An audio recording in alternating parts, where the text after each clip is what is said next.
क्या आपने कभी सुना है कि कोई राक्षसी भगवान को मारने आए, उन्हें जहर पिलाए और बदले में भगवान उसे अपनी माता का दर्जा दे दे? सुनकर हैरानी होती है ना। लेकिन द्वापर युग में बाल कृष्ण ने ऐसा ही एक अद्भुत चमत्कार किया था। आइए जानते हैं उस मायावी राक्षसी पूतना की रोंगटे खड़े कर देने वाली कहानी। ये कथा तब शुरू होती है जब मथुरा के अत्याचारी राजा कंस को यह पता चल गया कि उसका काल यानी देवकी का 8वां पुत्र जन्म ले चुका है और गोकुल में कहीं सुरक्षित है। लेकिन कंस को सटीक जगह नहीं मालूम थी। खौफ से कांपते हुए कंस ने उस नवजात शिशु को ढूंढकर मारने के लिए अपने कई भयानक राक्षसों को एक एक करके भेजना शुरू किया। इन्हीं में से सबसे खतरनाक थी मायावी राक्षसी पूतना। पूतना का असली रूप बहुत ही विकराल, विशालकाय और खौफनाक था, लेकिन वह इच्छाधारी थी, यानी कोई भी रूप धारण कर सकती थी। कंस का आदेश पाकर पूतना ने एक अत्यंत सुंदर और मोहक स्त्री का भेष धारण किया। वह सुंदर रूप बनाकर घरों में जाती, नवजात बच्चों को उठाती और अपने स्तनों पर कालकूट नाम का भयंकर झर लगाकर उन्हें दूध पिलाती। जहरीला दूध पीते ही बच्चे तरप तरप कर मर जाते थे। ऐसे ही मौत का तांडव मचाते हुए वह मायावी पूतना गोकुल पहुंच गई। नंद बाबा के घर में घुसकर उसने पालने में झूल रहे बाल कृष्ण को देखा। पूतना ने प्यार का नाटक करते हुए भगवान श्री कृष्ण को उठाया और अपने सीने से लगा लिया।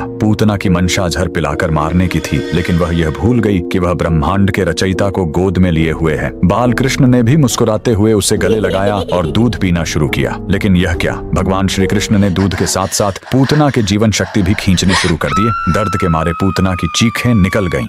छोड़ दे, छोड़ दे। दर्द से तरपते हुए वह अपने असली विकराल और भयानक राक्षसी रूप में आ गई। वह आसमान में उड़ी और फिर एक जोरदार धमाके के साथ जमीन पर गिरकर मर गई। उसका विशाल शरीर कई पेड़ों को तोड़ता हुआ मीलों तक फैल गया। लेकिन इस कहानी का असली चमत्कार इसके अंत में है। जब गोकुल वासियों ने पूतना के शरीर का अंतिम संस्कार किया तो चिता से बदबू की जगह चंदन और अगरू की बेहद सुगंधित महक आने लगी। ऐसा इसलिए हुआ क्योंकि जब बाल कृष्ण ने उसके वक्षस्थल से दूध पिया तो उसके सारे पाप धुल गए। भगवान ने उसे माता की श्रेणी में रखकर बैकुंठ धाम भेज दिया। आज भी यह पवित्र स्थान उत्तर प्रदेश के मथुरा के पास महावन गोकुल में पूतना उद्धार स्थल के नाम से मौजूद है, जहां एक विशाल राक्षसी जमीन पर लेटी है और बाल कृष्ण उसकी छाती पर खेल रहे हैं। अगर आपको भी भगवान श्री कृष्ण की यह अद्भुत लीला पसंद आई हो तो कमेंट्स में जय श्री कृष्ण जरूर लिखें।